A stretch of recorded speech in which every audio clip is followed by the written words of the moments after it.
Radio show. Tomcats on the ball. How about Tomcat ball 6-0? Roger ball.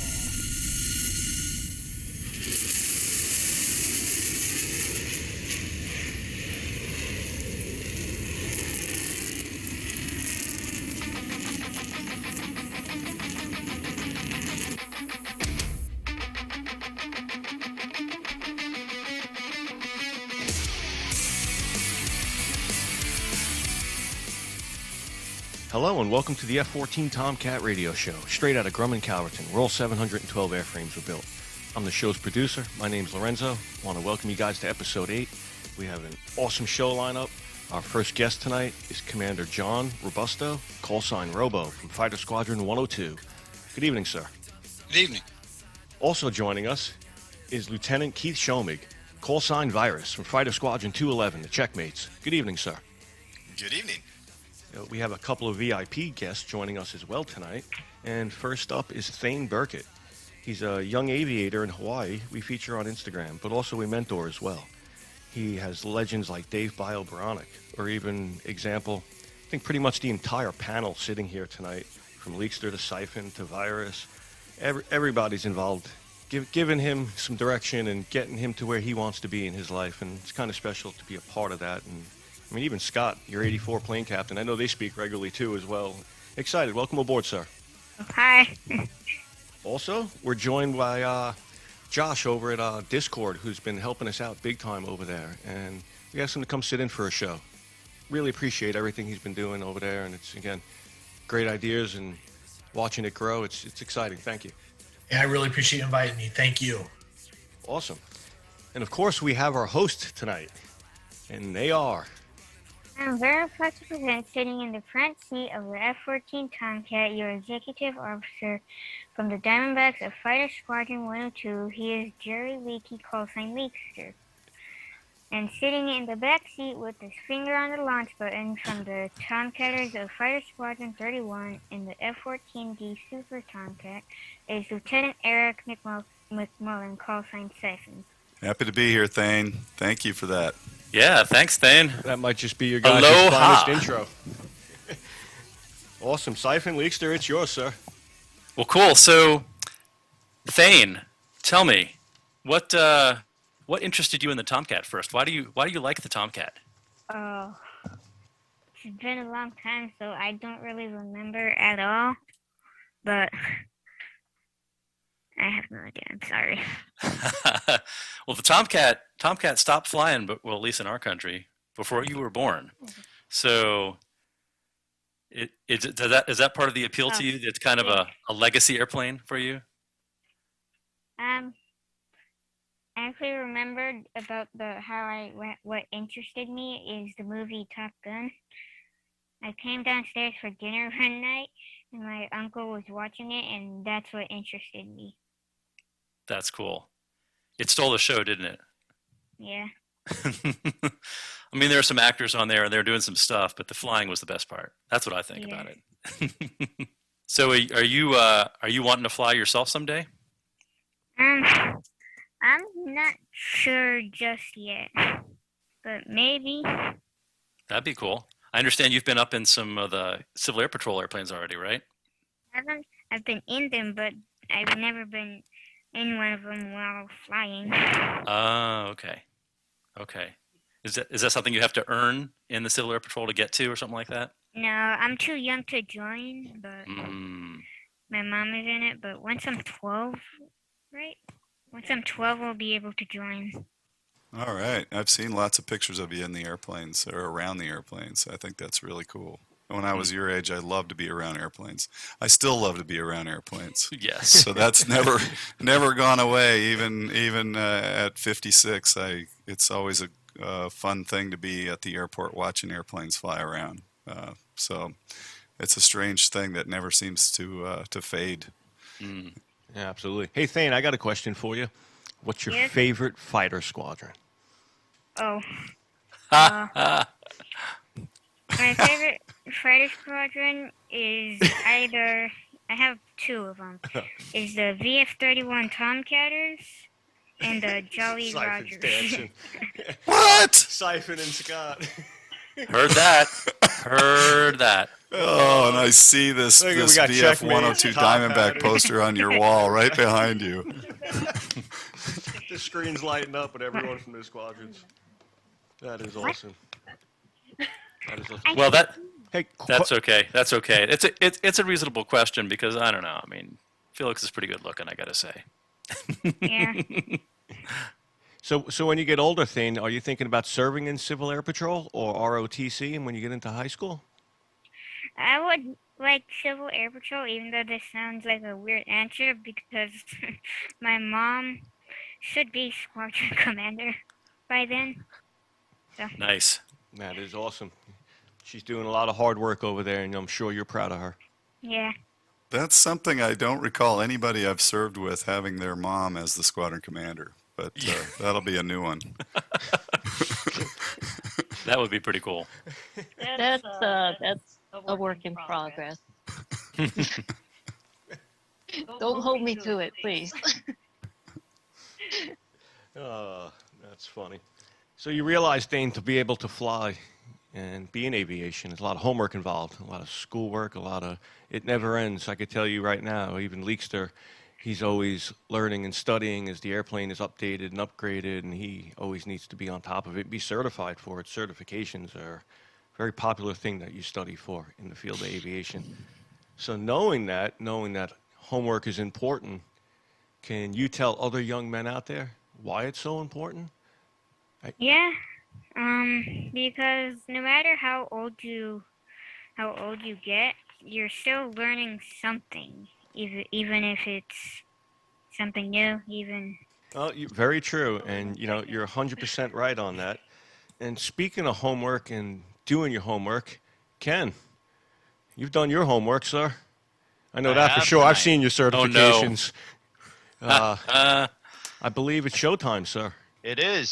So, Thane, we figured you're a special guest, and we have Jerry with us, who's kind of outnumbered. We're going to play a little game. We're going to play a game called Are You Smarter Than a Tomcat Pilot? Or is a Tomcat pilot smarter than a fourth grader? Oh, my goodness. Okay, so what we have is I wrote down 5 questions. Your mom should have some paper and a marker next to you. I believe Jerry was supposed to do some homework and have his paper and marker ready. Wow. There you go. So, if you guys are ready, I'll give you the first question. Go ahead. All right, we got the first question is on the Tomcat. There's 3 doors on the main landing gear. What is the closing sequence of those doors? I have no idea. Ken. Oh my goodness. I know. First one, second one, third one. Yeah, you could say that, yeah. Wait, it was. Oh, That was a hard one. I thought it was some fancy word. Virus could look it up in the NATOPS over there. It's got to be in here somewhere. I'm not sure it is in here. I'm looking. So the answer we're looking for is aft, outboard, then inboard. Aha. That's the sequence for the doors. But all right, so it's 0-0. Very good so far. Yeah, we're tied. All right, next question. How many teeth does a great white shark have? What? What? How is that?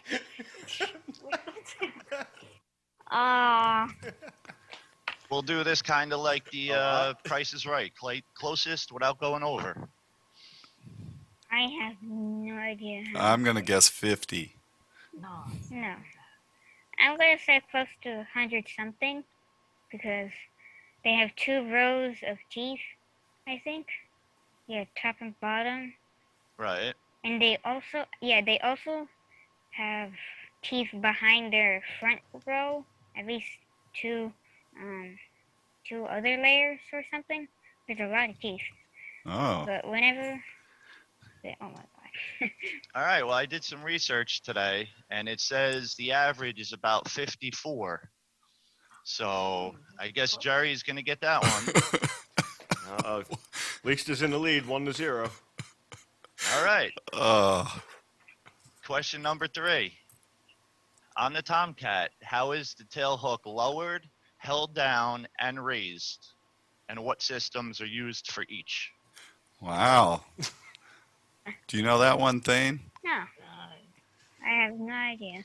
So what the question is, I believe, how is the tail hook put down and retracted, et cetera, and how is it held down?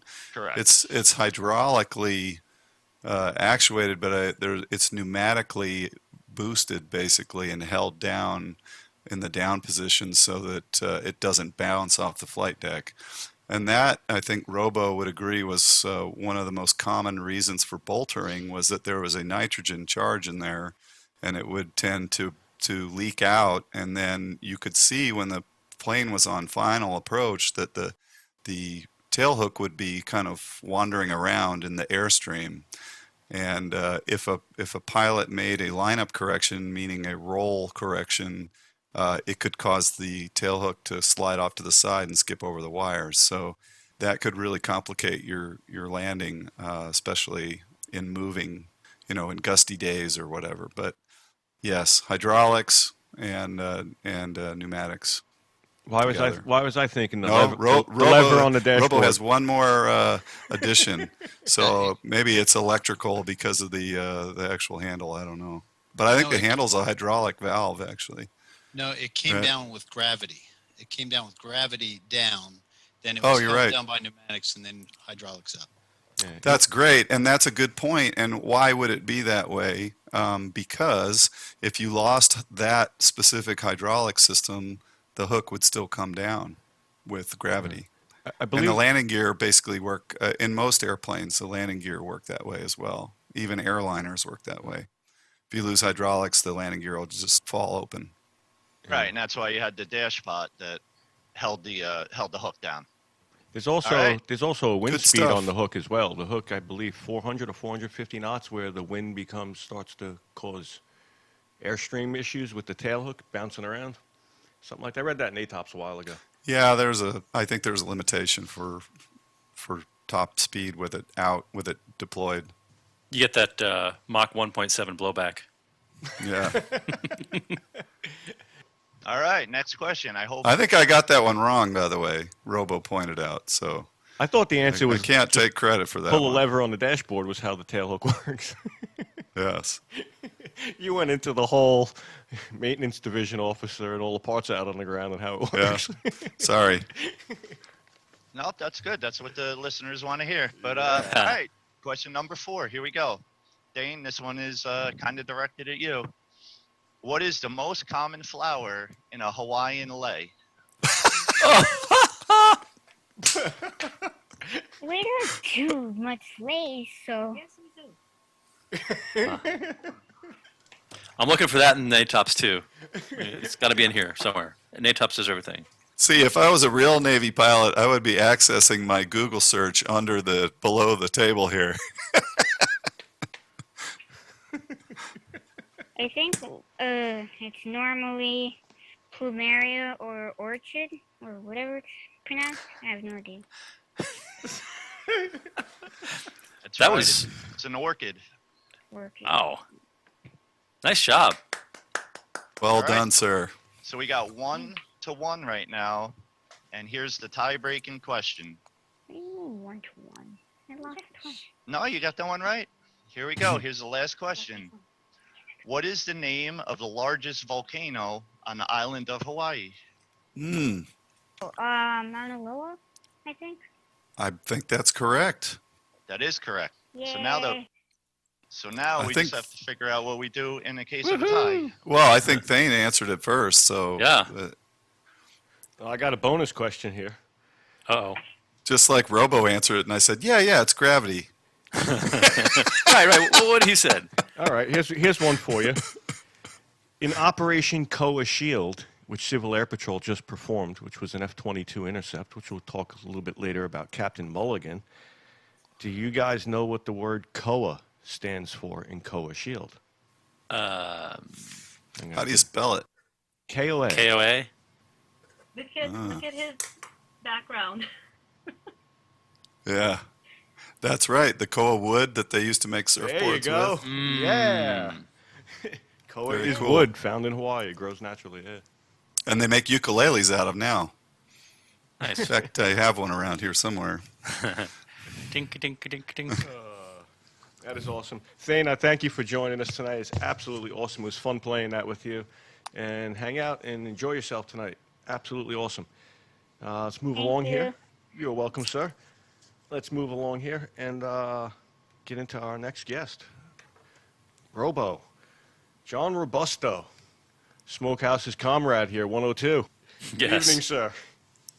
So Robo and I were at VF 102 together in I want to say in late 1990. We were in the same squadron for about 2 months. We flew together 3 times. I went in my logbook earlier today and looked it up, and was really interesting to me was that we had flown all of our flights together, I believe, off the ship. And one of those flights was at night, and I boltered twice. And Ouch. I don't think in my entire career I boltered very often, but to bolter 2 times in a night landing scenario is not a pleasant thing from a carrier pilot standpoint. I can tell you that. But eventually we did get aboard, apparently, because we are here. So, but John, tell us about your career, and it's such an interesting career what you did, an extremely rare occurrence in your career. Tell us the kind of the brief story of what you did in the Navy. Sure. We met in VF 102, my first tour. That was toward the end of my first tour and the beginning of yours. But I did a tour as a Rio backseater, and went to the RAG as a instructor at VF 101. Was there for about 6 months and got picked up for the pilot transition program. So I went back down to flight school, went through pilot training, and came back and did 2 more tours as a pilot, one in VF 102, again with a lot of our old Diamondback buddies who were in the squadron again, this time as the MO was now the CO, and the divos were now the opsos and that kind of thing. And then I did one more. I did the department head tour in 143 Pukin dogs, and then I went off to be the readiness officer, the F-14 readiness and requirements officer at Air Lant, Commander Naval Air Forces Atlantic. And then I went from there to United Airlines, and shortly after 9/11 got laid off, and I've been a consultant. I went back on active duty for a little while, and then been a consultant back to the Navy now for the past 18 years. That's awesome. Wow.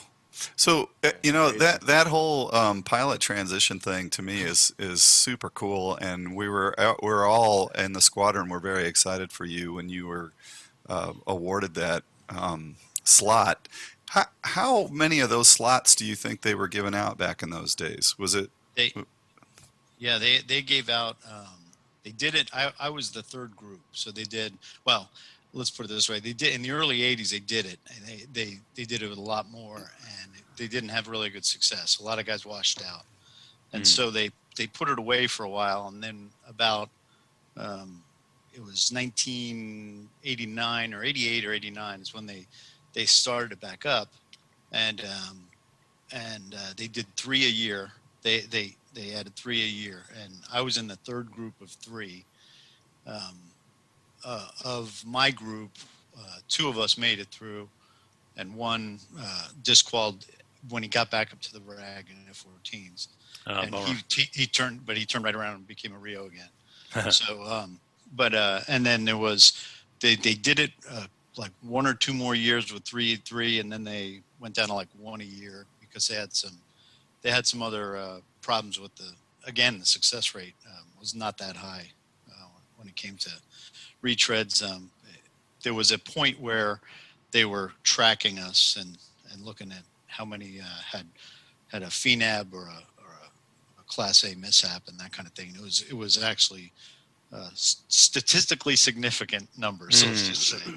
So yeah, so it was tough. So the good thing is I feel my success was because when I got back to the fleet, I did well. First of all, as a instructor in the RAG, I realized that the best pilots were not the guys that could fight. There were some idiot savants in the community that could fight but didn't know how to tell you how they got behind the other guy. But the best pilots were the best pilots were the best instrument pilots, and the ones that could fly instruments could do both. They could fight, but they could also land on the ship. And that was, so I really focused on that going through pilot training. And then when I got back so I was top hook going through the training command and then back to 101. And then when I got back to the fleet, our old MO, Pirate, was now the CO, the XO of the squadron. He's a wonderful guy. He's tremendous American. But he got me in the squadron, and he said, "Hey, don't worry about your ground job. I know you can do that." He said, "I want you to focus on, being safe behind the ship. Just you don't have to be top hook. You just got to be safe and predictable." And that's what it was. I mean, I wasn't top hook. I was always in the middle of the pack, but I always had really good boarding rates and was always safe. And that's what taught me. It was kind of like, playing golf, just hit it in the middle of the fairway. Just get it in the fairway and good things will happen. And that's what he taught me, instead of putting the pressure on me and saying, "Okay, get out there and be number one." He said, "No." I think those are great points, and something that a lot of folks don't really understand about carrier aviation is exactly that.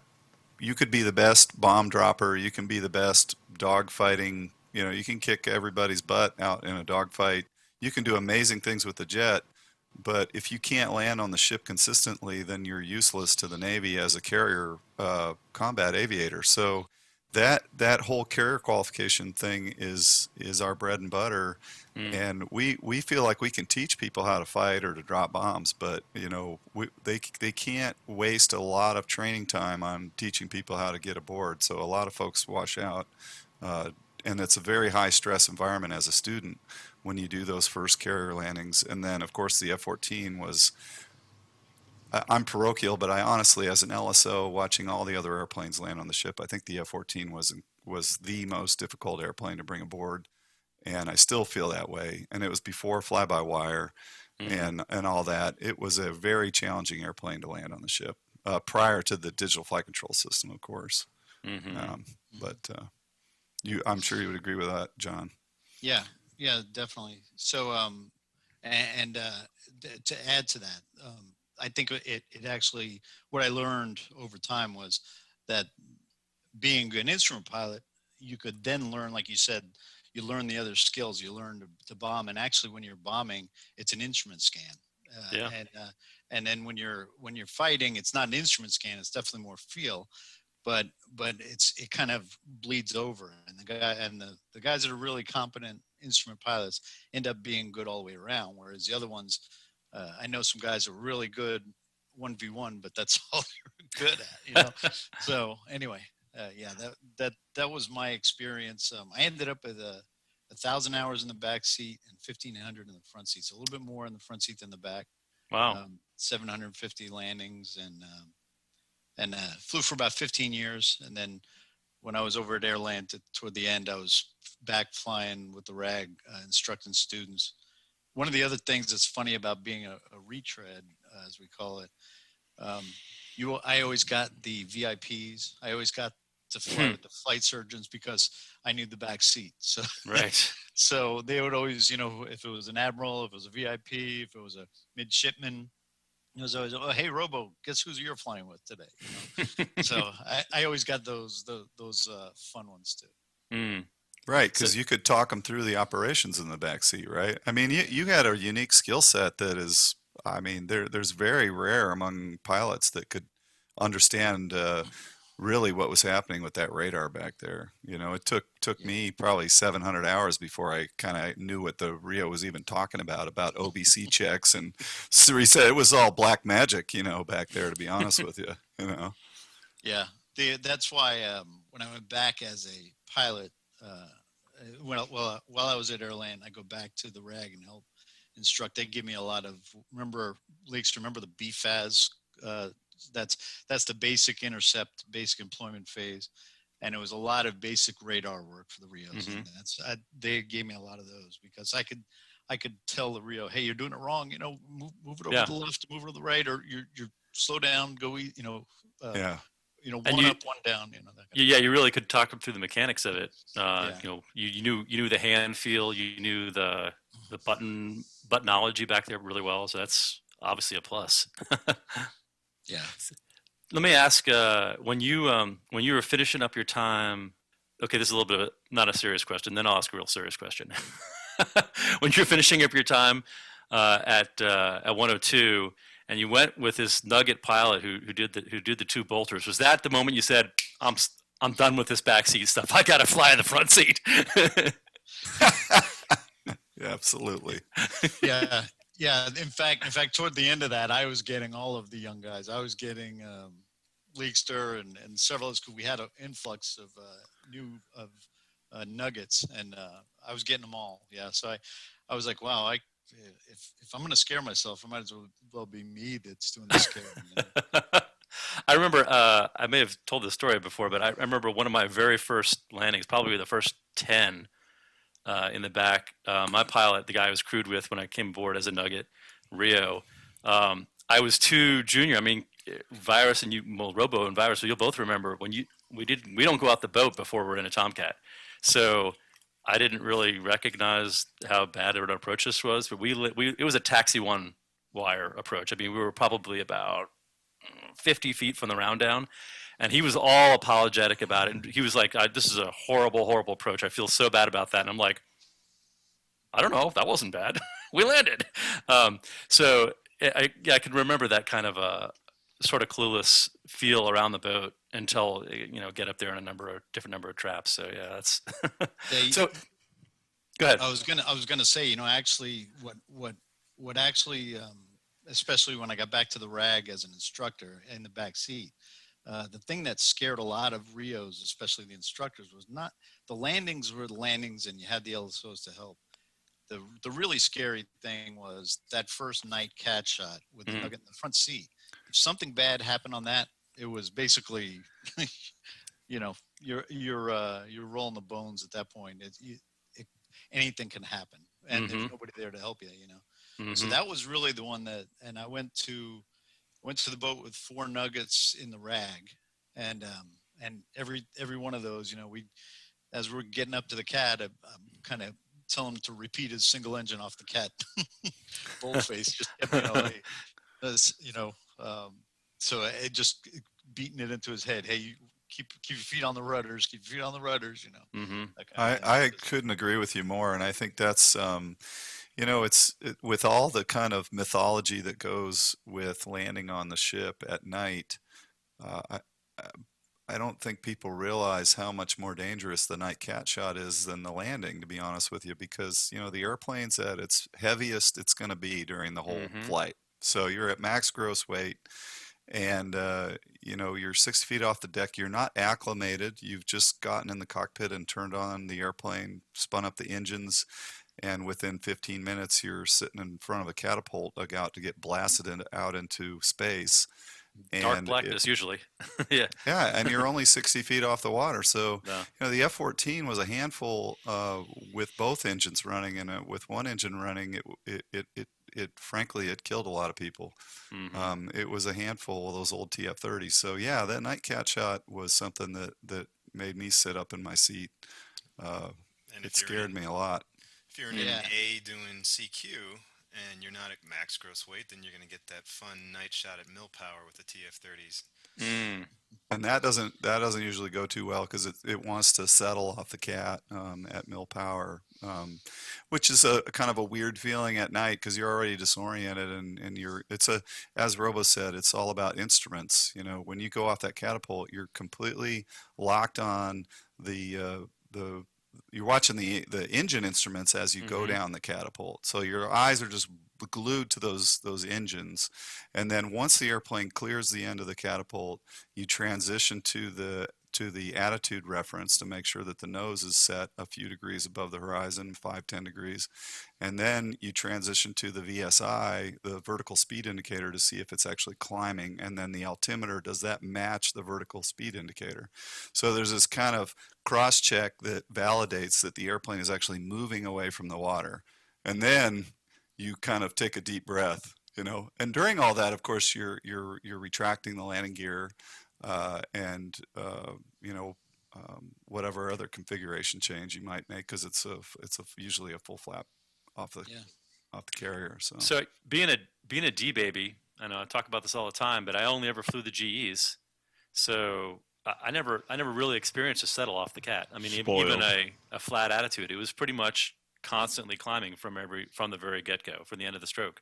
So what would you usually see on a heavy shot, like you're saying, Virus, in a relatively heavy shot, but in a dry launch, no afterburner? What would you actually see VSI wise?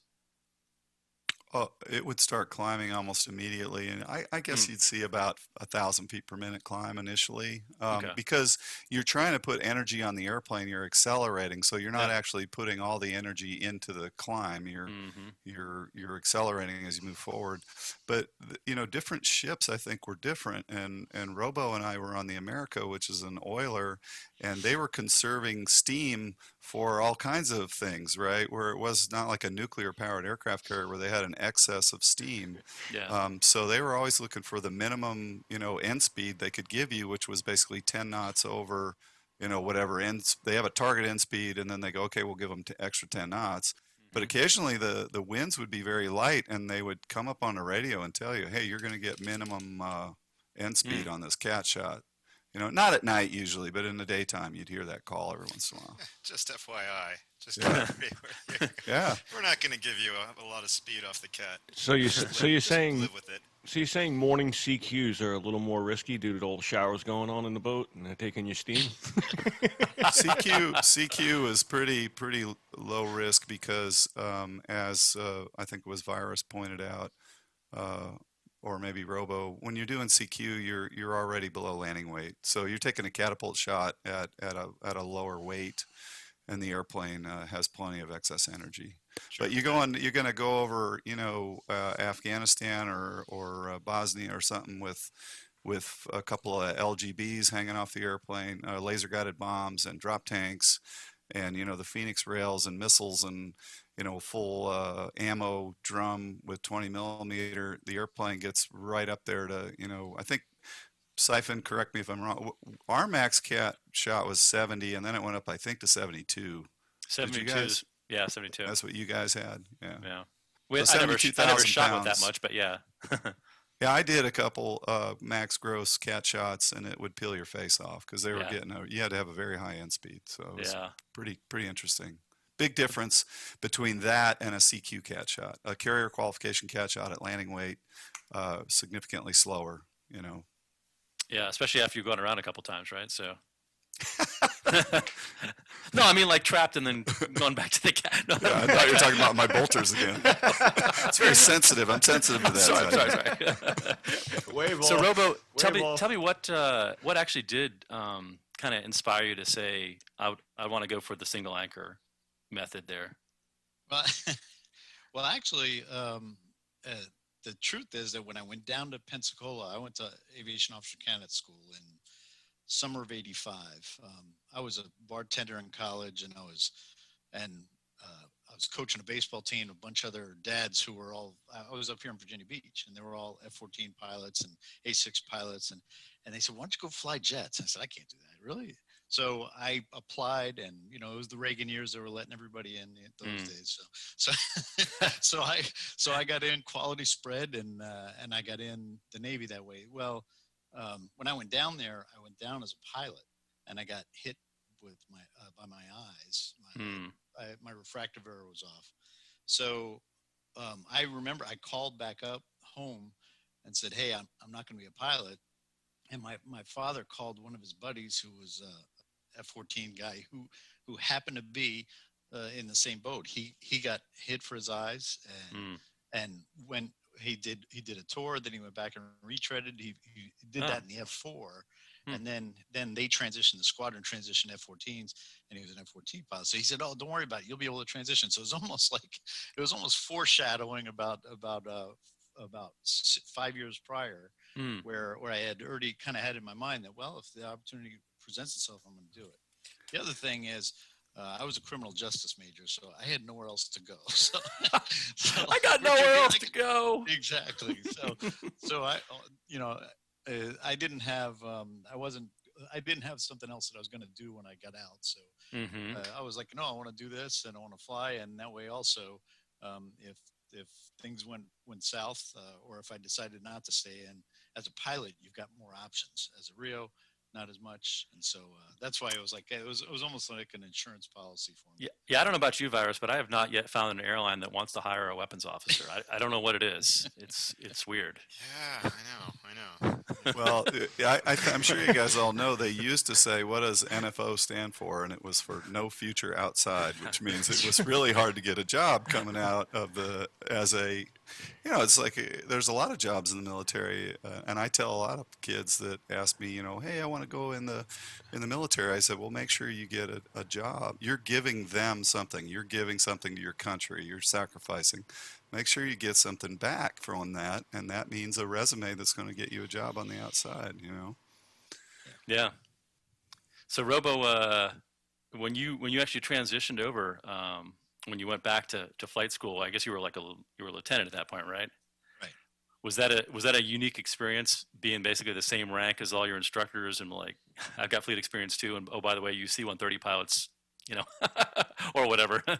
Yeah. So what happened was, because of I had said that there was a group of guys that went through in the early 80s, and at the time, the guy, when I got selected, the fighter wing commander was one of those Rios who tried to do it. And I don't know if he washed out and went back to being a Rio, or he just did not he got passed over or whatever. But I got brought over to, they said, you're going to go do this. And they brought me over and sat down with him. And he said, go down there, take all your patches off. You're nobody. You can wear your wings, of course, you earn those. But shut up, keep your mouth shut, and keep your eyes open and learn. And so I really tried to stay humble. There was one other guy there was two other guys that went through with me at the time. And one of them would be very vocal about the grades, that he felt he didn't deserve the grade or whatever. But I just kind of had to suck it up, and I just try to be humble and quiet. And the one thing I did want to do, though, was get through as fast as I could, because my clock was ticking. I was a lieutenant. Clock's ticking. Yep. Yeah. And so I ended up getting through flight school. I would, as soon as I was finished one phase, I'd go into the student control, and I'd bring the student control officer, or usually there's that lady named Rose in the student control office, and she would take care of the students. She was like the mom, right? And I'd go into her and butter her up and say, can you get me in the next class? And so I went from T-34s to T-2s to A-4s without really a wait. And in fact, my biggest wait was when I got back up to Oceana, and I waited 4 months before I started the RAG. I went over to fighter. Oh, wow. And worked that. Were you married at that time with kids and stuff? Yeah, well, I was married, and when I was right when I got down to primary, my wife, we found out she was pregnant. And so basically through flight school, I was in T2s when our daughter was born. And then, and you want to talk about a human factors nightmare. Right. Totally. That's exactly why I asked. Yeah. So I in December, I finished up the RAG, and you got to realize my family is from Virginia Beach. I'm from Virginia Beach. I want to go back F-14s, and they're saying basically, you have no guarantee you're going to go back F-14s. Yeah. So basically you just shut up and do it. So I had done everything. I was all the way through A4s. The last phase was CQ, but I finished everything else before Christmas. And they said, you're not going to start CQ until January. So we took a week off and came up to Virginia Beach, and we're up with a newborn baby, and we're around the family. And my wife is like, hey, let's go look at houses. Oh no! Yes, nothing could jinx that anymore. Right. So we actually signed a contract on a house between ACM and Oh, dude. CQ. And all Oh, I can think seriously? of is- oh yeah. So all I can think of is I got to do this. If I screw up here, I'm gonna not only disappoint the family, but they're gonna say, "What were you thinking?" Yeah, you got those orders to EA6s in Whidbey. How'd that work out? Oh man. So yeah, we rolled the bones, and I CQ'd, and I got winged, and literally the next day, my wife got in the car, drove up to Virginia Beach, and I packed up the stuff and go. So yeah, it was human factor's nightmare, definitely. That's funny. Right. That's a lot of load to carry, I think. It's funny when you're going through flight school as a young guy the first time, you think it's hard, right? Oh, I got to study, and everything seems so dramatic, and it's all difficult, and blah blah blah. But then you go back, and none of those things that seemed hard, I would imagine, the first time are the things that are hard. The things that are hard are managing your life and trying to stay focused on doing a good job, I would imagine. I mean, is that what it was like, or no? Yeah, well, it was definitely. I was a little more mature. On the other hand, when I went into the Navy the first time, I knew nothing about flying. So they were trying to explain what a BDHI is, and I was like, I have no clue. I don't know what you're talking about. Where the TACAN is. What are you talking about? So I had no clue. So at least I had a perspective when I went back. And for example, when I first rolled in the groove in the T2, I was surprisingly comfortable. I was actually like, this looks right, Yeah. Dragging my left foot through the wake, and it looks right. So I had that advantage. Right. What's funny was I met my wife in Pensacola in flight school the first time, and in VT-86 as a Rio. There wasn't a lot of studying. The A6 guys were always putting together charts, and the A6 guys and all this stuff. We were in the simulator, right, practicing radar intercepts. But once you got the radar intercept down, you went to Shanahan's, you went to McGuire's, you went drinking, and because if you weren't on the flight schedule the next day, well, what else do you do? So that's what my wife remembered about flight school. So we went back down there.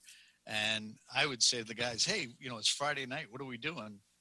And they'd say, oh, we're going to study. Can we come over to your house and study? I said, well, you can come over to my house and study, but I'm not going to be studying. So, because in VT-86, they would shut down the simulators Friday afternoon, and they wouldn't open them up until Sunday, remember, on purpose. So because they knew we'd be in there all day Saturday. And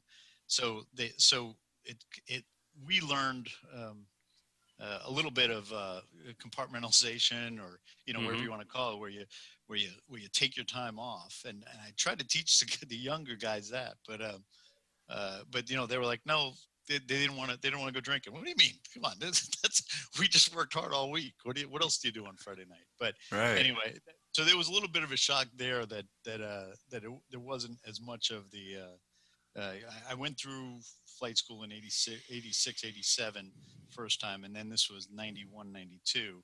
And so it was actually a little bit different group. Great guys, though. In fact, I still, some of my best friends from the Navy are still from that group. A couple of them are admirals, and all good people. So did you do any, tell us about your deployments. You must have done some interesting stuff, right? Did you were an East Coast guy basically your entire career, if I'm not mistaken? Is that right? Yeah, that's right. So my first deployment was in '89. I think VF-102. I think we won the Cold War, because when we were on deployment, the wall came down. So well, there you go. Yeah, claim it. And then that's right. So that was the Ruskies were scared, but and then. When I came back, we did where were we? We were over Bosnia and Iraq. Kosovo? Southern Watch. Yeah. No, it was before Kosovo. It was Bosnia, Herzegovina, and Southern Watch was a big part of that. I was a forward air controller, so I was actually in the first group that there was VF-41 had 4 guys that went out to MOTS 1 and learned how to be forward air controllers. And then they came back and they established the program at what was then called SWATSLAN. Now it's Strike Fighter Weapons School. And they established a program, and we were VF-102. We had the first group of four crews that were forward air control trained all the way through the whole process. So when I came back, and we also had some A6 guys in the squadron that were cross-pollination because their community was going away. So we ended up being very much a air-to-ground forward air controller kind of a team in 102. So at that time, I think it's important to say, at that time, a lot of folks, transitioning from a pure air-to-air weapons system to doing this air-to-ground thing was a huge deal. And 102 was, because of our timing of deployments, ended up being right in the middle of it. And when Robo just blew by that they put guys in MOTS, or that he was a forward air controller, there's a big difference between a ground FAC and an air FAC, or what they call a fast FAC in some cases. And the MOTS school is the Top Gun of strike that's run by the Marine Corps. That's where they learn to go out and attack and do what the carrier is designed to do, which is project power. Yeah. So that's a big deal, getting crew members from your squadron to get to go to MOTS. And then they're like Top Gun, they come back and then they become the experts within the squadron. So that's pretty cool. Sorry to interrupt you. I just wanted to clarify that. No, it was. And some of the I hate to say it because like you said, my first tour, I was, not a pound for air to ground. We were all air to air. and then it was came back, did the forward air controller training and became that. And we did things like, for example, and it was that my first pilot tour in 102, where when we went into the Arabian Gulf, the Sandies, if you remember the A-10 Sandies, they were the CSAR, Combat Search and Rescue, and they would do that. Well, they had done some amazing string of like 10 years without a gap, and when we pulled in and they found out we had forward air controllers on the ship, they went they relieved them, and so we ended up being the Sandies for it was a matter of like a month, not even, it was a couple of weeks, but we took over that role and covered that for that period of time. So, and that was a really cool mission because you knew that we practiced it a lot. We never had to use it, thank God, but if you had to do it, protecting one of your own on the ground is probably the most noble things you can do, and one of the most kind of sacred things you want to carry out, or a sacred mission. So we were really excited and stoked for that mission. Then we went back over to Bosnia and did more of that over Bosnia, forward air control work and that kind of thing. So and then my last tour in 143 was the first deployment of the Stennis, the John C. Stennis. So we pulled out of Norfolk. We steamed at 35 knots all the way through, right through the Med, right through the ditch and into the Arabian Gulf, and stayed there for 5 months. And then we continued in that direction, and we went all the way around to San Diego, and then we flew off in the SoCal op area and flew back to Oceania. So we did a no kidding around the world cruise on my last deployment. That is awesome. That's quite a tour. That's quite a tour. That was fun. I mean, it was painful sitting in the Arabian Gulf for 5 months, but you just blew the minds of a lot of flat earthers. That is not possible. Yeah, we kept heading east, and we didn't fall off the earth. So yeah. What time frame was that last deployment? 98. Okay. So it's important also to note that Robo, when you first flew the F-14, you were A models in 102. When you came back to 102, you were flying Bs with the GE motors and some other upgrades. Right. We flew B upgrades. Actually, what we did, my tour, my second tour in 102, my first pilot tour, we had straight Bs.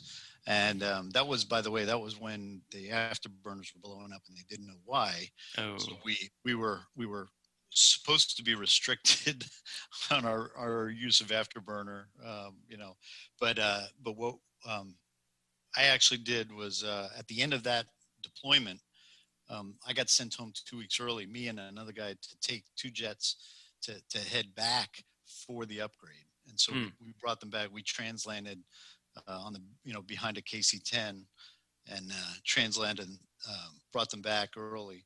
And that was the start of 102 getting the B upgrade. And then that was the digital upgrade as well, too, right? They put the digital bus in and a bunch of other stuff. Yeah, the digital bus, right? The digital flight controls didn't happen until right before I got out. But yeah, the digital bus was there.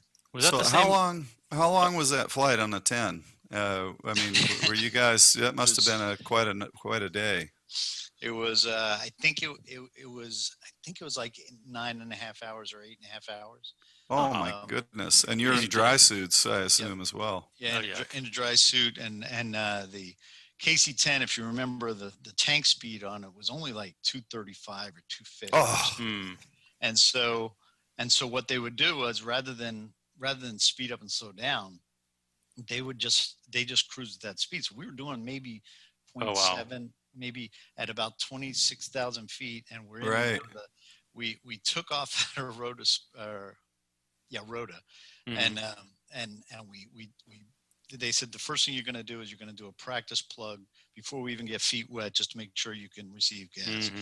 So I was the lead, so I got up there and I plugged in. Now we had been tanking all deployment, right? So it was like a no-brainer, especially on a KC-10, because we've been tanking on the KC-135, the Iron Maiden. Basket.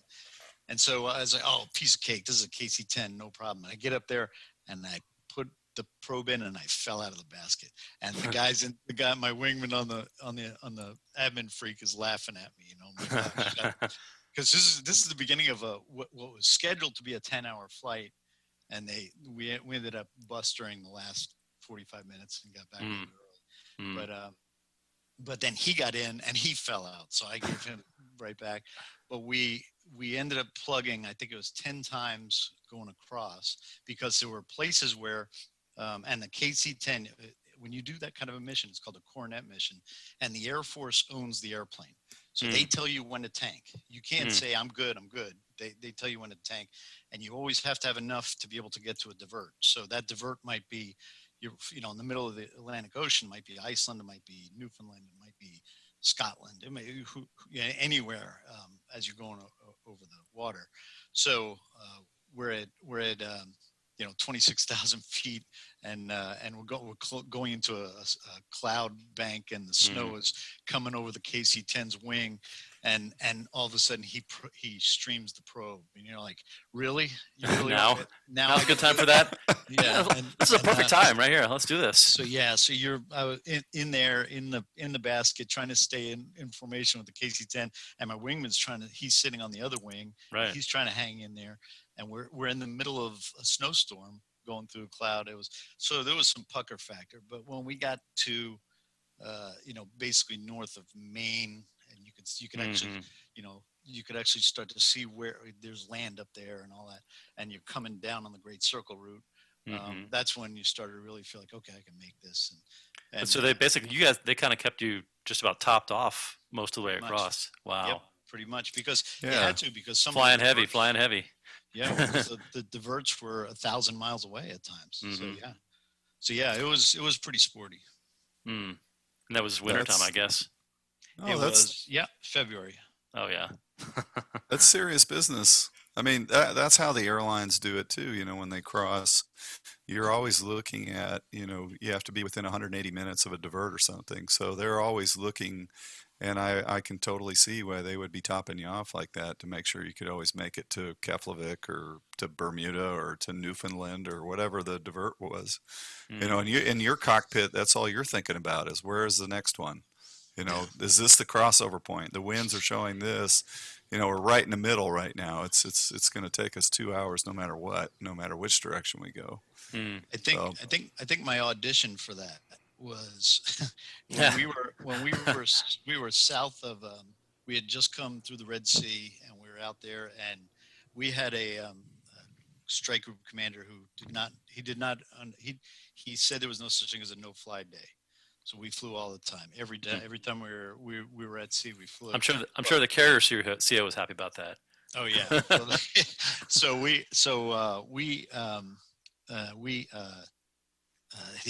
We're sitting on alert, and we're sitting in an alert in the middle, heading out toward, we're out in the middle of nowhere, and we're like, why are we sitting in alert? And it was 9 o'clock in the morning. At 11 o'clock, and we were on the America, and 11 o'clock, we knew we were going to go alongside to replenish. Well, you don't fly when you're replenishing, because it's 6 hours of replenishment, right? So we know we weren't going to do that. So 9 o'clock in the morning, I'm sitting there. Okay, no problem. We can sit this alert. We'll just do it to satisfy the admiral. At 11 o'clock, they're going to stand down the alert. I can go have lunch, and we're done, right? At 11 o'clock, as we're making our approach to the oiler, they say launch the alert. and I'm like, yeah, right. Okay. And so I'm telling my new Rio, he's a young guy, don't worry about it. We'll go through the motions. They're going to get us up to the catapult, and they're going to suspend. But we do it. We do go through the motions. We get up there, and we get up to the cat, and I salute, and I go, okay. And I'm just waiting for it any second. And then the catapult officer looks around, and he touches the deck, and he points forward. I'm like, oh, what? And I'm really going? Yeah. So No. So we go off, and they vector us on a Pakistani C-130 or something that was, why. We get back to the ship, and as we get back to the ship, we're overhead the ship, and it's alongside. Now I know I can't recover. So I tell Rio, hey, find out when we're going to recover. So then they come back and they say 1700. Oh. And I just said, is that Zulu or local? And they were like, it's local, 1700. So 6 hours from now. Oh, wow. So I said, oh, geez. So they said, how much gas are you going to need? And I pulled the number out because I figured if I throw a big enough number, yeah, say, okay. I want 40,000 pounds. I said, well, it was me and my wingman. So I said 80,000. Oh, right. Oh, there you go. There you go. That's the same number. Exactly. So I said 80,000 pounds. And they said, okay, roger that. We'll get it to you. And they started shooting S3s off, because the S3 can launch and recover during with a tailwind. Oh, right. Unrep. Yeah. So, and they were doing 19 knots or whatever they were, and S3 was launching. So, and it was so funny because the S3 guys knew, and they felt so bad for us. They go, I'm sorry we're doing this, and they get up there. But so They're like trying to pass you a sandwich out the window. Yeah. And that was the thing, was, I had no piddle pack, no sandwich, nothing. No water, nothing, because I figured we were going to be done. Anyway, long story short is we end up recovering at 1700. And I walk in, and we're beat. We weren't expecting this. And we've been in the jet since 9 o'clock in the morning anyway. And I get in there, and the admiral calls the ready room and says, "Were you the pilot of whatever it was, 102?" Yes, sir. And Yeah. I said, just want to congratulate you. What a great job! I know you can do it. And on the phone, then I went, "Oh no." We just set a precedent. And sure enough, what that guy did was every time we were for the rest of that deployment. Every time we went alongside, he launched the alert to have 2 alert Tomcats overhead for 5 hours while he did that. Every time he did, it's like, really? So I think that was my audition, though. For okay, he can handle a long one with a bunch of tanking and loitering. Basically, is what it was. Yeah, Ouch. That's but great. I don't think people realize how hard that is on your body to be sitting in an ejection seat for anything more than about 4 hours, and it really starts to hurt, and then it gets to 6 or 8 hours, and now you're in the excruciating pain level. I mean, it's really that helmet, having a helmet on your head, squeezing your grape, for all that time. And of course you're not wearing an oxygen mask, because nobody could possibly, there's not enough oxygen on the jet to last that long. Exactly. So, you're not wearing a mask. I mean, it's just, the whole thing is just nuts, Nowadays they have onboard onboard oxygen, Yep. which means the airplane generates oxygen. Oh, you got forever. Yeah. Yeah. We never had a problem with that. Hey, I got We didn't. That doesn't still mean you want to be sucking rubber the entire time. I got So, Not fun at all. And then if you have to go to the bathroom, I mean, I've seen guys completely unstrapped that had to do number 2 in the airplane in the back seat. I'm not kidding. I've seen it more than once. And then I've seen people not unstrap and not be able to hold it. And wish that they had, right? And that's happened several times. You see all those things. And then, the whole food thing. Oh, did you bring food with you? I didn't bring anything. I didn't know we were going to be going flying, so you got nothing. You don't even have water. Right. I mean, you have a little thing of survival water that's in your survival vest that's been there for about 8 months, and if you drink it, you'd probably poison yourself. So, I mean, it's just it's a real thing, and there are those human factors that Robo mentioned earlier are things that that you don't see in the movies. That's not it's the not glorious glamorous, part. No, but it's reality, and it's important. I got one last question for Robo here before we bring Virus up on deck. Being that it's such a rare occasion to have a Rio become a pilot, was there ever a moment in that front seat that you ever contemplated that decision? That a particular moment of what were you thinking? Like, I should have stayed in the back. Yeah, that was. I think I muttered to myself a few times, I wouldn't fly with a guy like me. No. Actually, no. I was comfortable getting in the front, and I was comfortable being there. And it's a different appreciation. It's not just a different perspective. It's a different mindset. The way I was not, as a Rio, I did not realize how much the pilot lived and breathed the gyro. And how as a Rio you focus on blips on a radar, and you dare them to move left to right. You're trying to execute an intercept. Well, same thing with the pilot with the gyro. One pipper degree of movement on the pipper of a gyro, it changes your aircraft attitude and your energy state and all that stuff. So once I learned that, no, I would never regretted it. Enjoyed it. Enjoyed flying. I flew for the airlines for a year and a half at United, and easiest job I ever had. And but I really enjoyed it, and never regretted it. That's awesome, and thank you for your service, sir. And definitely, just incredible.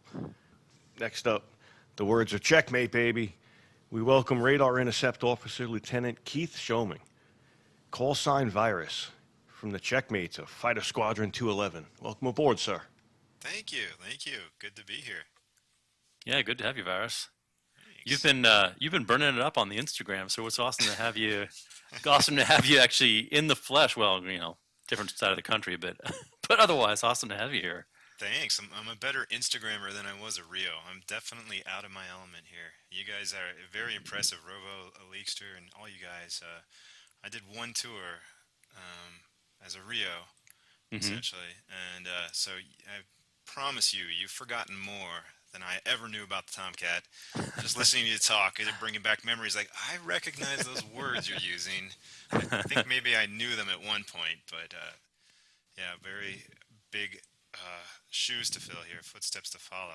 Well, you've done your Instagram handle, if you will, is cockpit POV, like point of view, right? So obviously you did some pretty cool stuff with photography, and many Rios do get into that just because. I mean, who are we kidding? We got time back there, right? Yeah, it's like. So certainly by the time I was flying, I was doing a lot of video. I mean, I just enjoyed doing it. But walk us through how you got there. What put you in the backseat of a Tomcat? Okay. So, man, I guess I'd have to go pretty far back. When I was just a wee lad, a little tyke, I can remember my dad taking me to see The Final Countdown. So it was probably I think it was 1980. I think it was my first memory of seeing a movie in a theater. And I was just blown away by the Tomcats. And of course, that also ruined me because I wanted to be a Jolly Roger from then on. Yeah, we should probably note here, anyone who isn't familiar with the Final Countdown, they should Google it and go watch the Tomcats beat up on Zeros. Yeah. Yeah, it's some of the best aerial footage to this day, I think. It's mind-blowing, and actually the music is incredible too. Yeah. And I believe that the same footage is in a documentary called Super Carrier, if I'm not mistaken, and that is, you can watch that on YouTube, and it's probably 40 minutes long or half hour at the most or something, and that is incredible. It's really neat. It's got that whole 70s 80s vibe to it. Yes. So, Yes. I remember that. I remember that documentary. I remember that was another one. After seeing Final Countdown, I would eat that stuff up. And Super Carrier. And then Top Gun came out. By then, I was just becoming a teenager, and my dad wanted to take me to see that too, and that sealed the deal. And I just wanted to fly Tomcat. So I live in Annapolis. That's where I grew up. I'm still here, and so I went to the Naval Academy. It's just kind of like Robo you were talking about before, that you bought a house in Virginia Beach not knowing that you would be there. And some people call that a jinx, but I think that's the way to do it. Like, if you don't have a plan B, nothing motivates you like not having a backup plan. And I know a lot of, not a lot, but I've heard from SEALs who go through BUDS, that when you go through BUDS, you have to select a rate that you're going to do a job you're going to do in the Navy if you fail out of BUDS. And so a lot of people would say, okay, I'm going to think of something cool that I wouldn't mind doing, because it's pretty hard to get through BUDS. But the ones that made it said, I'm going to pick the crappiest job because there's no way I'm failing if I do that. So that was, I don't think that was an intentional choice for me, but I'll tell you, I had no plan B. So I didn't know what I was going to do if I didn't get to fly Tomcats. So, I ended up going through the Naval Academy, got commissioned there, and then to flight school. And then I remember the day. It was October 31st, Halloween, 1997, when we had our selection, and we all lined up. And I think there were 2 classes being assigned at once, because I remember there were about 24 of us. And when I found out I got Tomcats, that was the first name they called. And I was just, I couldn't believe it. I was just completely stunned. So that's where it began. And then off to Virginia Beach, off to the RAG. I got to the RAG in 98. Is that right? 98, yeah, 98. That'd be about right. Yep. And then 211 in 99. And then the same deal when we were selecting squadrons. I think you guys probably remember that process. I put a few choices down, and of course, because of my childhood. I don't recall that actually, to be honest with you. Choices, yeah. Did they give you choices, Robo? They basically, I woke up, I showed up to work one day, and they go, "You're going to this squadron," and I was like, I never even heard of the Diamondbacks. I'm like, I don't even know what that is, And I checked in, and I got chewed out by the OPSO critter. Remember, he is a wonderful guy, and so yeah, it was that quick. So you're lucky.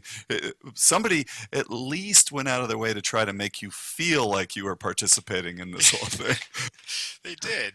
It didn't matter because I didn't get any of my top choices. I was crushed because I put down Jolly Rogers like everybody else, and they already separated the D guys and girls from the A's and B's. So yeah, we were special.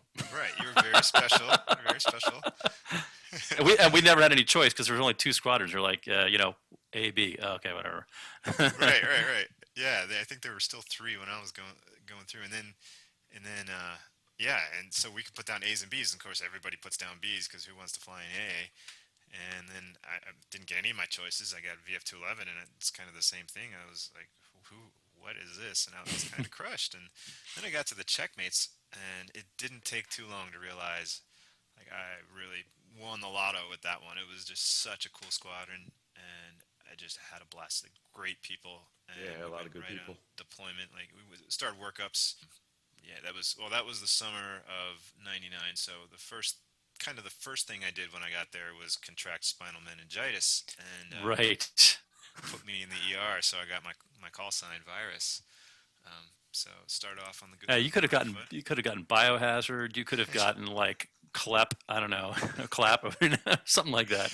Trust me, Virus was not any better when it came to trying to meet the ladies in Virginia Beach. That is the truth, right? I mean, that is just the worst thing. I could tell you, Leakster worked wonders. It was amazing. Right. So, what type of F-14s did they have at 211 when you showed up there? I missed that. They were A's. They were A's. Yeah. and- Wow. So here you are in '98 when everyone's getting the glorious B models and all that stuff, and you get the A minus. Got And the A minus. yeah. Yep. And I You think could you could smell 1,000 aircrew in that seat, right? well, to add insult to injury, I think they were B's before that. I think 211. Oh yeah, they're the Back squadron that days. retrograded. Yep. Yep. And I think That's brutal. somebody else did it too. Maybe it was just 211. I remember guys in my rag class that did the same thing, and they're like, we went to the retrograde squadron. Yeah. Which ship were you on? The Stennis. Oh, that's right. Okay, because I can tell you, Robo and I did these deployments on the America, which was like the Clampets going out there to sea. That ship was just beat up, old, and they didn't schlep it, or whatever they call it. They didn't Right. upgrade the ship ever because they always intended to decom it. And then Desert Storm came around, and we just kept getting sent out on this piece of junk, and it was just worn out. I mean, really, really badly worn out. And we looked at the nuke guys, and we were like, wow. You know, those guys actually have warm water showers that don't go to like 1,000 degrees, and then and they don't, and when they eat food in the galley, it doesn't taste like jet fuel. I heard. That's amazing. That's what they say, but Yeah. That can't be true. The Stennis was nice. I can't complain. I posted about this a couple days ago. I have this memory of I guess it was during workups, and I think it was right after I was in the hospital for my spinal meningitis. And so I was just getting to know the squadron, not very well yet, and everybody had gone out to the ship out in San Diego to start the workup. So I was late. I had to go through convalescent leave first and get back my up shit. So I finally got out there in the C2, and I just remember I'd already been out like once before. I remember the ramp dropping after we trapped, and just seeing this beautiful sight, all these colored shirts, all the steam coming up, and all the flight ops in the background, and all the noise and chaos. And I was like, oh man, I'm truly home. Like, this is where I belong. And I have, I think when you get older, all your bad memories kind of fade away, and you just keep these good ones. So you have this warped picture, rosy picture of what it was like. 'Cause I probably hated it at the time, but looking back, I've got nothing but good memories of being on the ship. That's So a great point. you spent, as I mentioned, you spent a lot of time with a camera in your hand. Well, not a lot of time, but you brought a camera with you pretty much every flight, right? Yeah, most flights. Yeah, I tried to. Yeah. Yeah. What kind of stuff did you prefer to try to capture? It's always that tension of like, do I live in the moment and try to remember this and experience it, or do I try to capture it? And my grandfather was a professional photographer, and he always had a camera in his hand. So I had a definite awareness that I want to record this, and I still have I have film footage of my father being born, from when he was an infant all the way up to when I was born, and I just love that. So I had an awareness that I wanted to capture what I was doing and keep it for a long time. So yeah, I had this I guess it was like a digital mini DV camcorder with a little add-on wide-angle lens, so you can get all the action. And it was a little bit dicey, though. You got this thing that it's not a GoPro; it's fairly bulky, and you kind of secure it on a shot and on a trap. Yeah, Leekson knows all about cameras. We've heard that story. It's funny because we have a lot in common, Virus. I was I worked as a commercial photographer before I was in the Navy, and I've always had a thing for photographic history, and everything that you just said just totally resonated with me. Do you record it, or do you live in the moment? Because there's some things you just can't. You want to really just enjoy it, and if you're trying to operate a piece of a camera equipment, you're kind of missing it. And then on the other hand, there was never I took a camera with me every time I flew, and I took thousands of images. I took video, everything, and I had the same bolt-on wide-angle lens in my video camera. But you never felt like you recorded enough. When I look back at it, I'm like, I still wish I took more pictures, of everything. Yeah, Absolutely.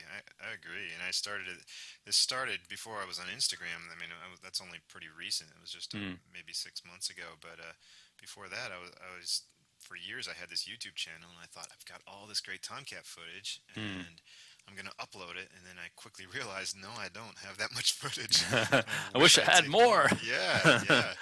So yeah, totally. I get that. It's tough, but yeah. I mean, you try to. I guess you try to record the cool stuff that you do, but really the coolest things that you're doing require your full attention. You're still trying to do the job at the same time. So I found it rather difficult to roll in somewhere in Afghanistan. I'm sorry, Afghanistan, somewhere in Iraq, while also take pictures. I just couldn't do it. I don't know what my problem was. Oh, imagine these A7 guys were doing that single seat, and they have there's some photo nerds were doing that in single seat airplanes. You know, I'm just floored by some of their shots that they got. But you know, one of the things I was thinking of, Virus, where we had issues was on the cat shot, because you know that longitudinal G, you know, and you're trying to hold this camera, and you've got duties to, you know, hey, what's the airspeed going to be, all that stuff. So what was that like? yeah, I came up with a system. I'm trying to remember what it was, and one of the only video on YouTube that I've had success with is it starts out with the cat shot facing backwards, and I had the camera secured to the handle. I think I used a lot of Velcro, but you know, the problem that you don't have nowadays with GoPros and digital cameras, back then you have tape going across the recording head of the camera, and so the lateral G's move the tape right off the head. And so every time you see one of those old videos, you see the video skip for like a second as you're going down the cat stroke. So yeah, it's kind of hard to capture a good cat shot. The other issue I remember is the cockpit of the F-14 is incredibly loud. People don't realize how loud it is. So yeah, well, when you don't have a helmet on. Right. So with the camera itself, if all you're going to hear is just this crazy, you know, air conditioning noise. Yeah, that's true. If you know, what we would do is we'd take a pair of headphones and we would plug them into the mic jack and then stick them inside your helmet, and then it would record the audio and you could get all the comm, which was really fun, because then you kind of gave the video a whole nother aspect when you could hear the conversation and the radio calls. But did you guys do that? I've seen people do that. I wish I was that clever. That's pretty cool. But I think when I made my channel, my kind of theme for it was to just have the whole kind of close to as an immersive experience as possible. And so I never put music over my videos or anything like that. I just wanted the raw sound of, even if it's just the ECS, you know, cranking away, just that sound. And it would be nice to have comms, but a lot of people have commented that they love the sound. They love to hear what it's like in there, and they're glad that I didn't try to tinker with it too much. What's your channel? Where can people see your stuff? Sure. It's YouTube and Instagram are the same name. It's Tomcat Cockpit POV. with underscores between the words there, right? Underscores between each word. Yep.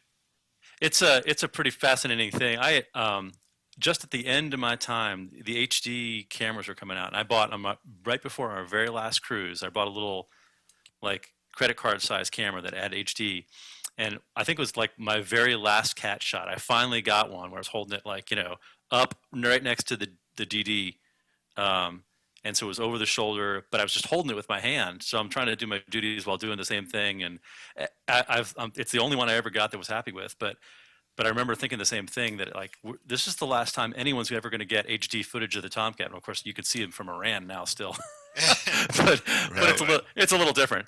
That is so cool. That is so cool. Thank God you did that, because you know, an audio video nerd like me, I think about those things. Like, there's no HD footage of a Tomcat, but there's a little bit, and you got it, and I think that's fantastic. It's a very little bit. Now I similarly think the same thing. I'm like, I wish I had gotten more. And here.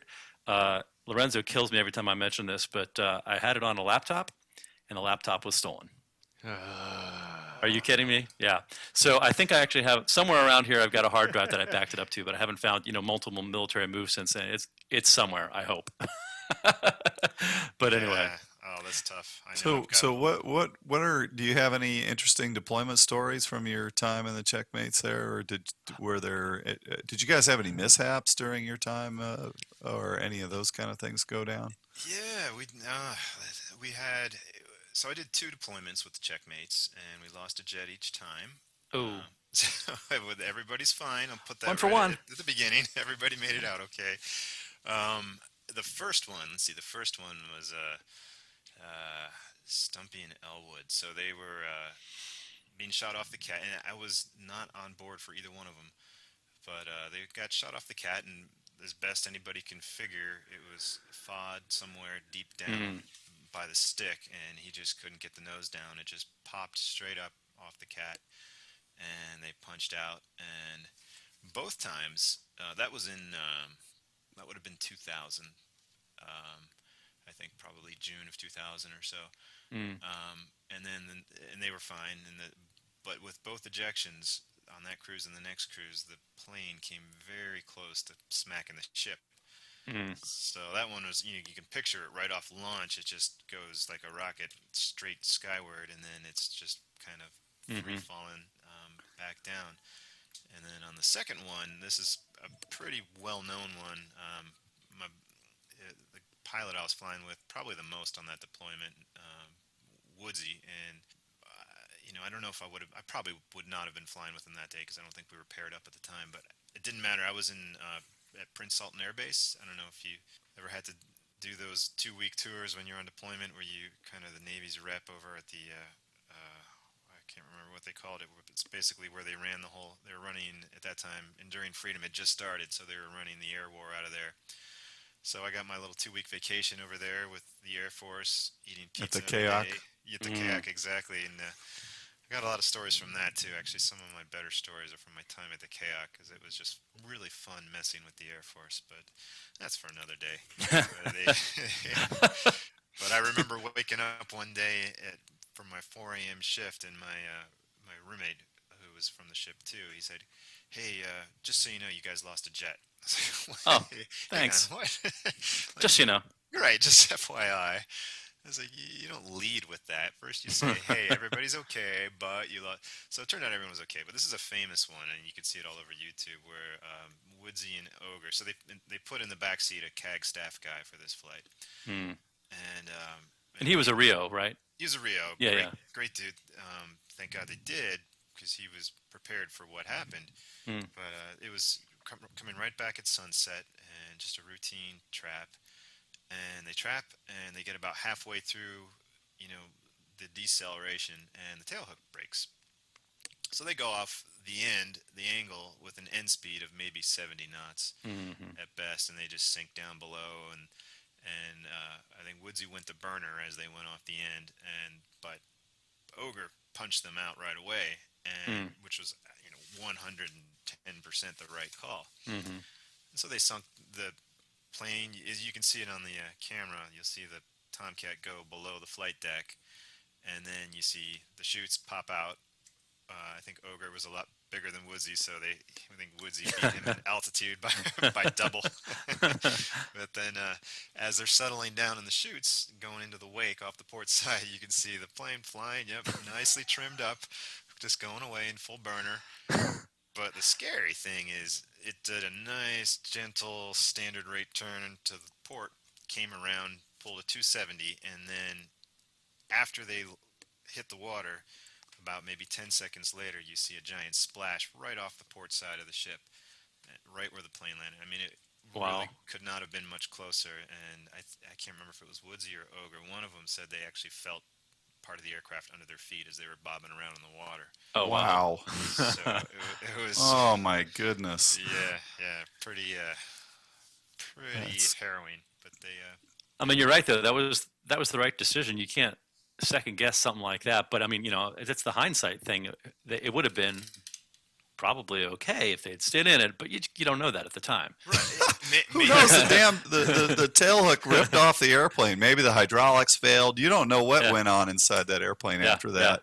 They would have had to fly back to land, obviously, or take a barricade. I mean, the whole thing is just a mess. It's really hard to go through that. But the ejection probably got rid of lightened up the airplane by 1,000 pounds. There's that. You got the canopy, the seats, the two guys. I mean, maybe. And their egos. Who knows what those weigh? So, that was at least half. Right. Ironically, these are two of the most humble guys you will ever meet. They were just two great dudes. But they were fine. They flew not the next day, but a couple days later.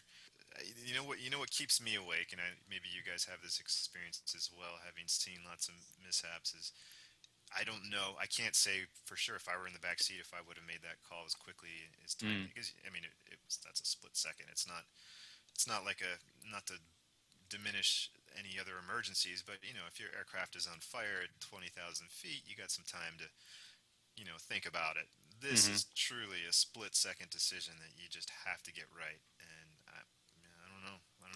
You have to applaud them. And when you're going through ejection seat training, I'm sure you guys remember this, that one of the biggest points they make in ejection seat training is that people die because they don't make the decision early enough. Delayed decision, yeah.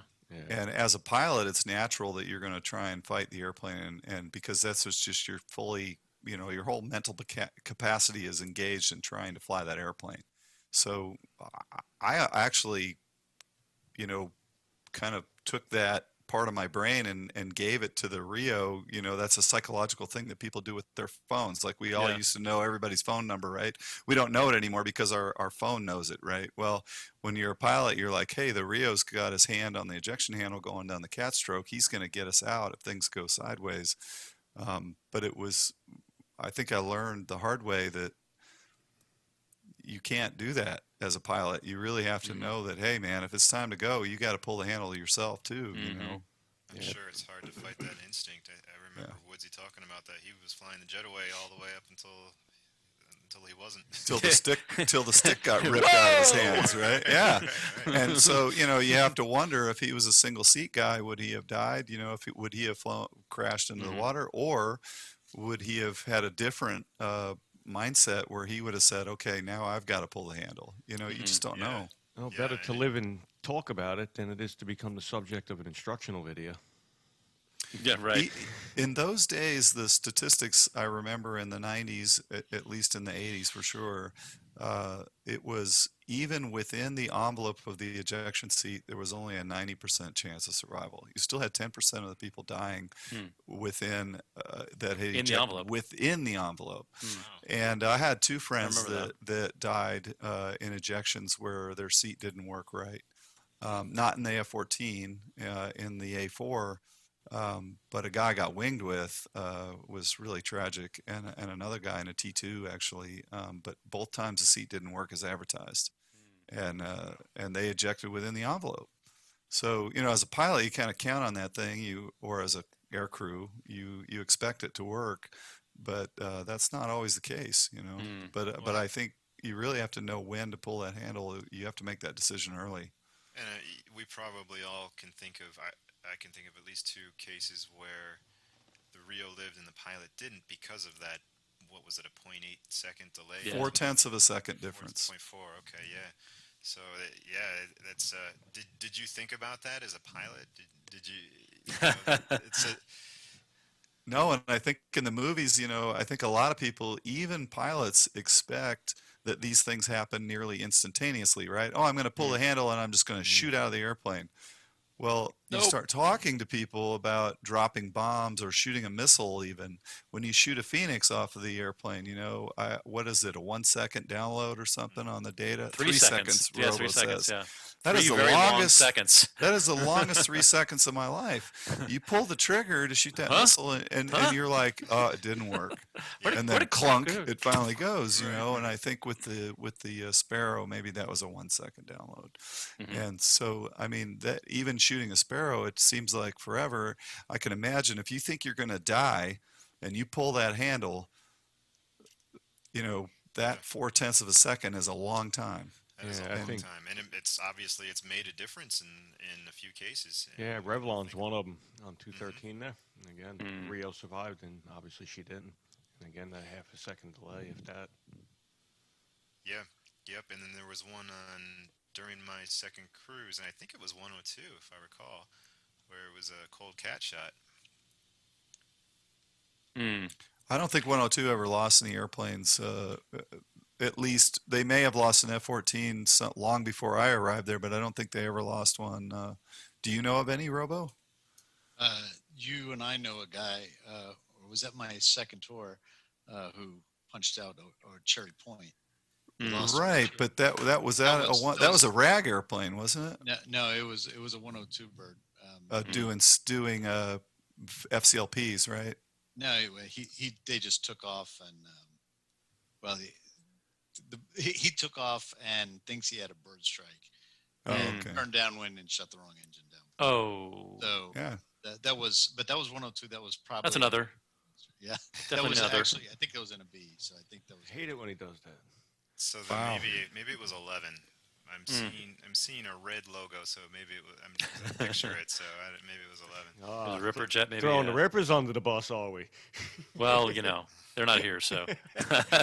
Right. Hey, Virus, I wanted to ask you about. By the way, I wanted to compliment you. Your part of what makes your Instagram feed so entertaining is your writing style. So I don't know if that's something that's certainly not good for all Rios, because I'm a horrible writer. I was a Rio, so obviously not everyone. But I wanted to ask you. But one particular post you did, you talked about Mother, as in the strike, the Fighter Spirit Award for Atlantic. And of course, it became by the time we were flying, it was for everybody because everyone was a Oceana. Tell me about what it was like. Well, tell us about Mother and like what it was like to get it and what you had to do to win it and that kind of stuff. Sure. So, Mother. What'd you have to do to keep it too? Because I understand that was the most swiped award in inventory. Yeah. Yes. Yeah. There's probably what you have to do to earn it and what you have to do to keep it are probably pretty similar. It involves hijinks, we'll say. Mother. I don't even know if you. I recall with that post, it was hard for me to find a good picture of it because it's. But if you Google Mother, I'm just looking out and see if there's anything. It's just the ugliest little statue of a little bear, or what is it? And maybe I don't know if Stephanie knows this, but is it Hawaiian? I don't know. I think it's actually a Buddha thing. Is it a Buddha? Okay. Yeah. A little Buddha bear or something. I don't know. Yeah, and a little baby next to the mama bear or whatever. Yeah. And so this was the trophy given to it, at least when I was there, to the Tomcat Squadron that exemplified the fighter spirit, whatever that was. However they however that was defined, right? Yeah, exactly. What it was in practice is who can pull off the most hijinks and the most capers in the weeks leading up to the fighter fling. To earn it, what did we do? Well, you try to steal it from whoever had it. That was probably the biggest thing. And we had some nighttime stakeouts. Trying to find this thing, breaking into people's homes. It's only a little bit of larceny. I mean, only a little bit. It was a little bit. It was a little tiny bit illegal. I remember. We were at Oceana. Someone who had it was in the on-base housing, in the JO housing, and we staked out their yard for quite a while. We had a guy on their roof. And we waited for them to leave to go out to dinner, and then we got in through a window.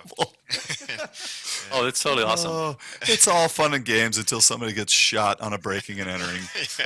Nowadays, I think it probably wouldn't fly, but back then, and then it would be done to us too. I mean, we had Mother for a while, and I remember when you got to the squadron, it was the most juniors, JOs, Nuggets duty to carry Mother around, and we actually would handcuff it to the JO. Right, and it's in this box, which is not easy to carry around. Right. It's not light. It's not lightweight. So we did that, and then we had it. I think my memory is not what it used to be, but we had it when I was a Nugget, and then I think 31 got it, and then I think we got it back, if I recall, because I remember a lot of back and forth. A lot of these hijinks were with 31. I remember.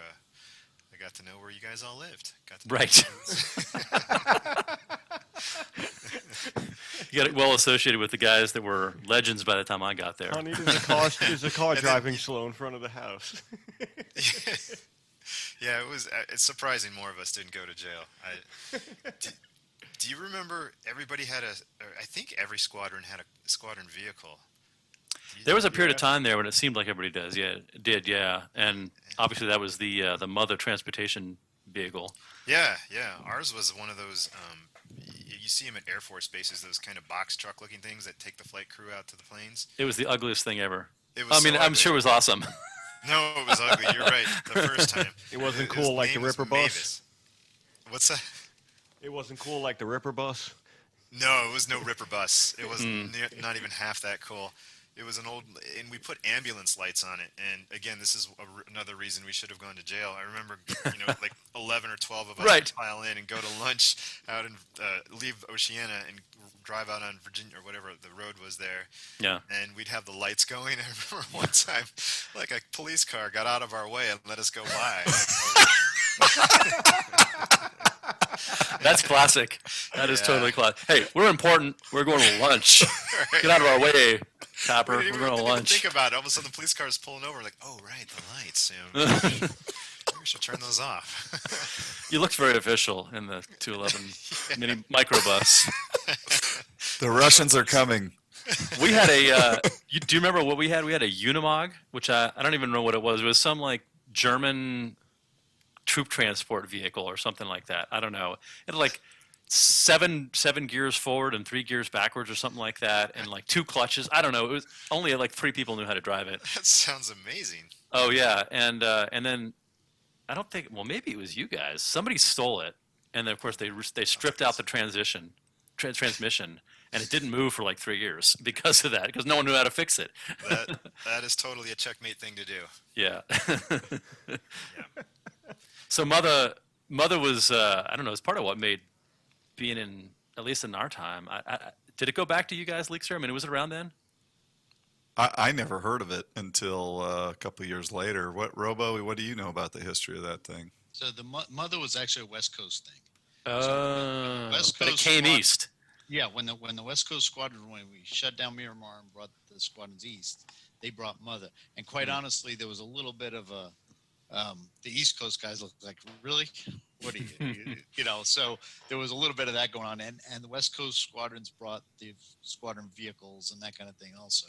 The East Coast squadrons picked it up, but it was definitely something that the West we had a good, when I was a JO, we had a fantastic squadron vehicle. We had gotten a stretch limo, and then we had it painted up in 102 colors, and it was awesome to drive. I mean, I think we were the first squadron on the East Coast that actually had a squadron car like that, and we, completely painted it in squadron colors, and we would take it right to the Oak Club and park it right in front of the Air Wing commander's parking spot right in the front of the Oak Club, very blatantly giving, disrespecting rank every day. And they would chuckle and laugh at us, and they'd be like, "That's awesome," and I thought that was really neat that they appreciated that kind of esprit de corps, because there really wasn't any other squadron vehicles at that time, so we were kind of unique. But I'm glad to hear that other guys did it, because if you look at pictures online of these squadron vehicles, they're so creative and super cool. I mean, really, really fun stuff. Who was that squadron had like the Ford Galaxy or something like that? It was actually painted up like a Tomcat. Do you remember seeing that one? Oh, that rings a bell. It had like it had like if you didn't have danger jet intake stickers and all kinds of stuff all over your car, then you weren't cool. I mean, that was the cool thing. It's really neat. Ironically, as you guys are talking about this, Pensacola just received from Bremerton VAC Squadron just turned in their squadron car. And they've had it since the 70s, 80s, and it's crazy like you're talking about. They drove it from Bremerton, Washington to Pensacola to the museum. It just arrived. But I couldn't imagine it's beautiful. The pictures of it are beautiful. Crossing the country, they took an EA6 refueling probe and welded it onto the roof of this thing. Awesome. And it's got all the squadron colors on it, and awesome. It's just a beautiful, I think it's some sort of like old 1950s Cadillac with the huge wings. It has to be like a 58 or 59 when the wings, like a Batmobile looking wings on the back of the thing. It's just super cool. Really, really neat. I was just going to say, the other thing that you brought from the West Coast was the Sierra Hotel flight suits. Oh, right. That wasn't an East Coast thing at all? No, that was not. I didn't know that. The West Coast guys were big on that. And when they showed up, it was like, really? They would wear the aardvarks would wear the orange ones. Yeah.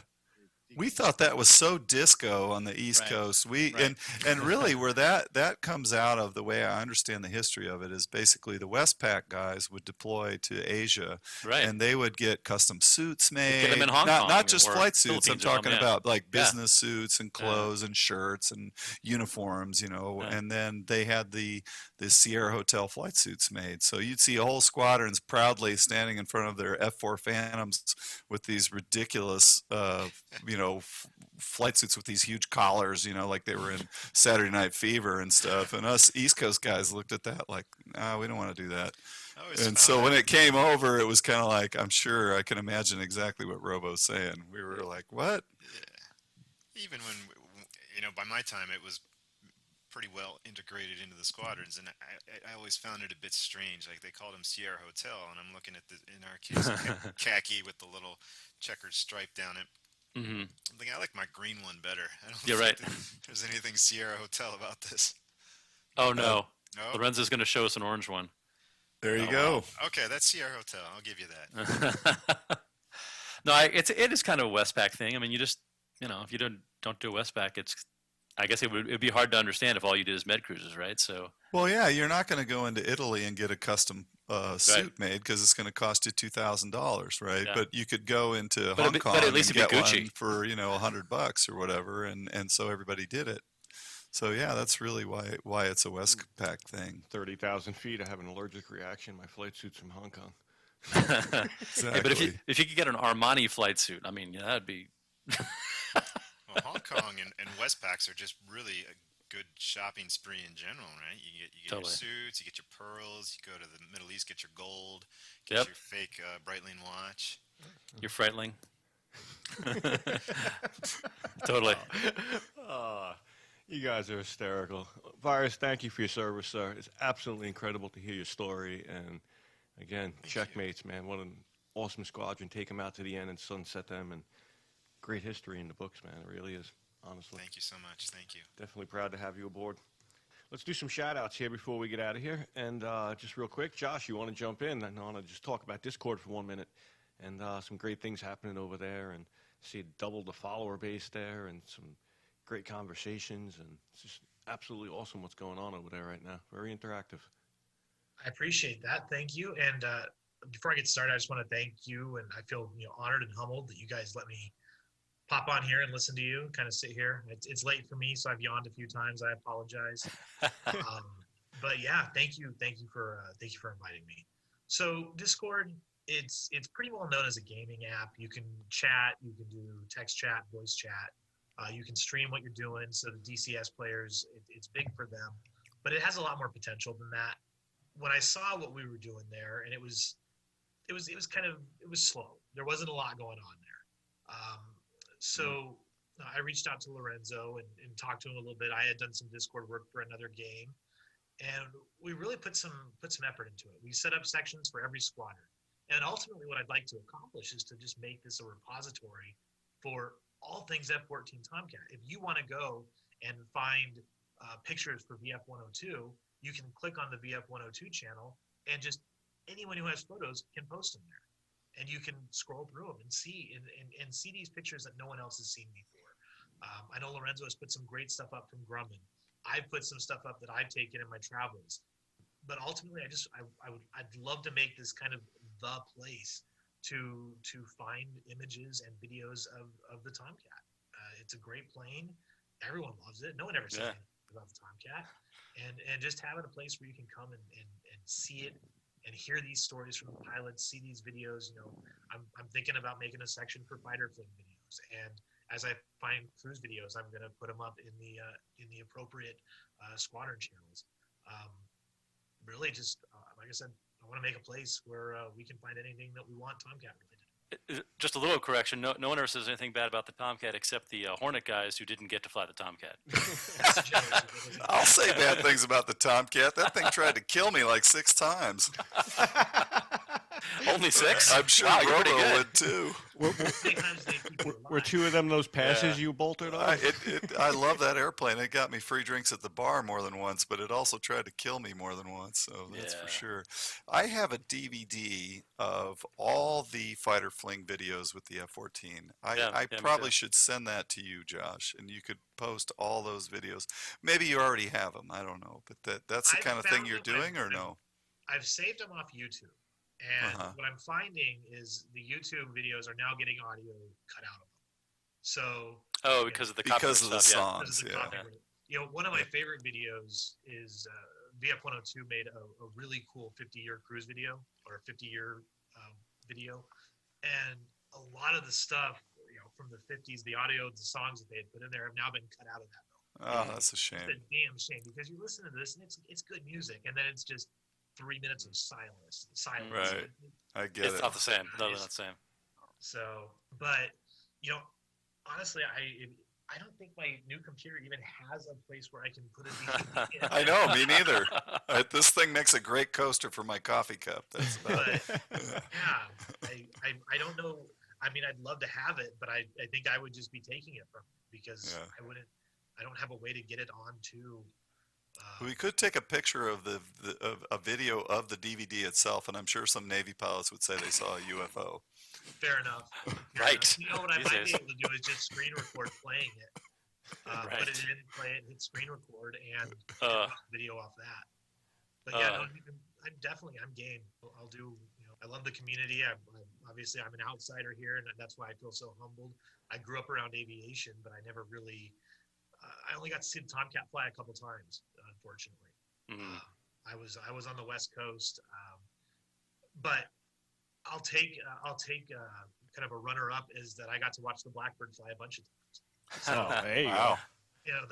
that's something I grew up in J58s. Antelope Valley, right near Edwards Air Force Base. Oh, yeah. And Lorenzo and I have talked about this. It had to have been one of the best places in the world to watch. Mm. F-111s coming out of there, B-1s. Going into the 90s, we had F-117s flying around every day, B-2s every other week. I mean, it was just amazing to see what was flying out there. I wish That's I would have cool. seen more Tomcats, though. Mm.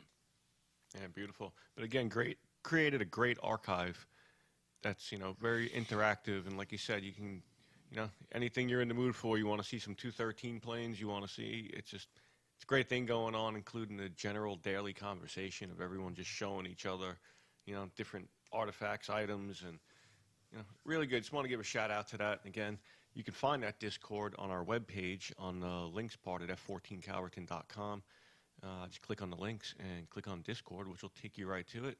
App's also available for your iPhone, for your Droid. You can download it right through there. And whenever we post on IG about it, usually on Fridays, we set up for the weekend. I do set up a Discord link on IG so that you can go right to the bio right there and click and take you right to it. And again, a lot of good stuff going on there. Just definitely want to say thank you for that. And thank you. Since you started plugging us in Instagram, we are plugging it in Instagram. We've gone from about 30 and change members, and we're past 160 now. So awesome. it is definitely growing, and the more people that we get, the faster the archive can grow, because really it's on the user to post what they have. Yeah, and again, a lot of great people putting some great stuff up there. And again, thank you. And Thank you. also, I want to give a shout out to Austin at NAS Wildwood. Thank you for hosting Scott and I. You guys are simply amazing, just like that Jolly Roger Tomcat. That thing was a blast. Incredible time there. Incredible people, incredible staff, incredible building. Just the atmosphere altogether. We really enjoyed our time there. Just want to say thank you for that. And also, next month, Dave Baronic, Bio, he'll be over at Fightertown, USA. And you guys know where that is? Miramar, baby. Right. And he's going to be signing and promoting his new book, Tomcat Rio, along with Top Gun Days. So definitely get in touch with him with those dates and get over there. And it's absolutely awesome what he's doing right now. And again, thank you for everybody tonight. You guys are just absolutely awesome. Great show. Virus, I'm glad we finally got this done.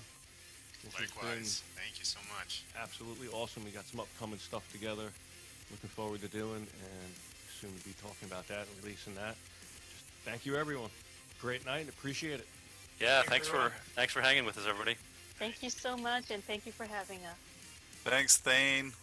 Thanks, Stephanie. Thanks, Robo. You rock. Thanks, Pat. Yeah. Glad to have you guys. You too. Appreciate it. Aloha, everyone. Aloha.